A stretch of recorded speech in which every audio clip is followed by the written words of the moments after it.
Welcome back to Blank News tonight. Those who love great music, great world music, will be familiar with hits produced by our next two guests. They've worked with big names like Rihanna, Bruno Mars, and Mary J. Blige.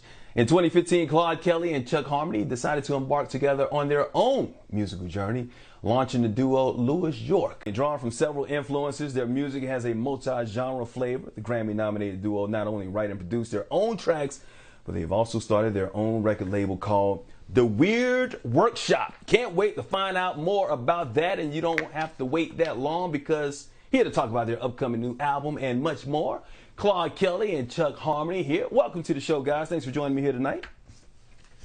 So happy to be here, man. Thanks for having us. I like that New American Soul title. That's pretty nice, bro. Yeah, man, we've always struggled trying to categorize our music because our music comes from a lot of different influences. You know, it's not just R&B and just gospel, but it's jazz, it's classical, it's show tunes, it's Broadway theater. And so when we go to release music or when we go to sign artists, we're always faced with that challenge of categorizing a music that's so broad. And so we wanted to make our own category, and we call it New American Soul because, like Claude said, like all American music derived from Black people. We had such an influence in the way people perceive music in America and around the world. So we want to do our part in really categorizing it in a proper way, saying that all music is New American Soul. Amen.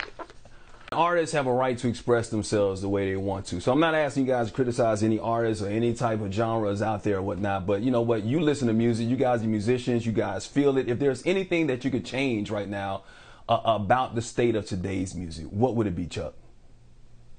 Man, I would ask that artists really pay attention to what they're saying lyrically. You know, even though I'm known as the musician of the group, like, what we're saying, what we're using our platforms to say really matters. And I think that music needs to tell the story of what's going on. And a lot of times, Claude always say, a lot of times we're too cool for school to really be honest in our music.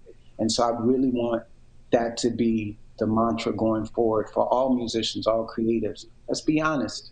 Let's stop chasing them checks and really be honest in these songs, man. The world needs it. So I want you to jump in on here because he said something really important, because a lot of times musicians, they're artists, they want to feel it, but that check, that money talks.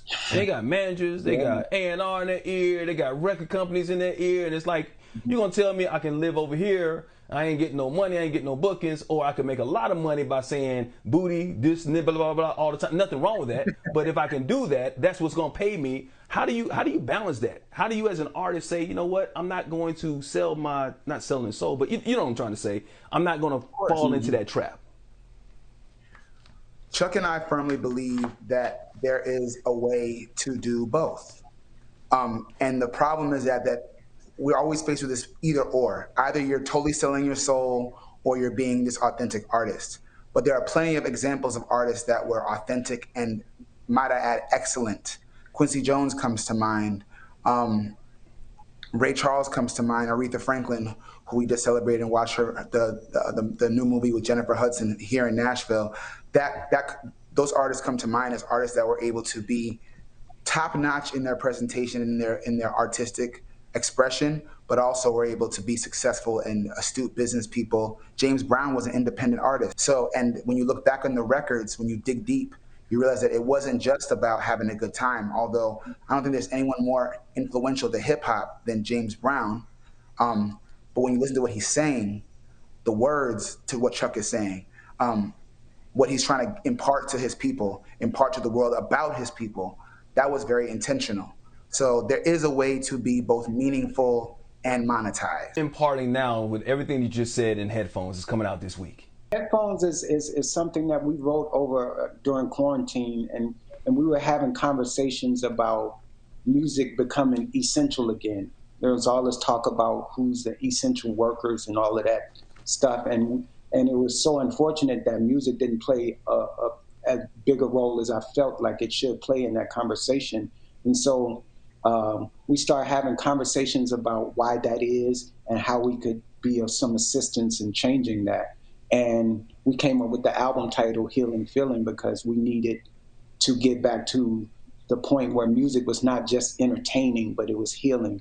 And the first single, Headphones, speaks to that. It speaks to introspection. It speaks to digging deep and to really understand what's going on with you spiritually, mentally, and emotionally. And we wanted to be the musicians that carried you through that process. So that's what Headphones is.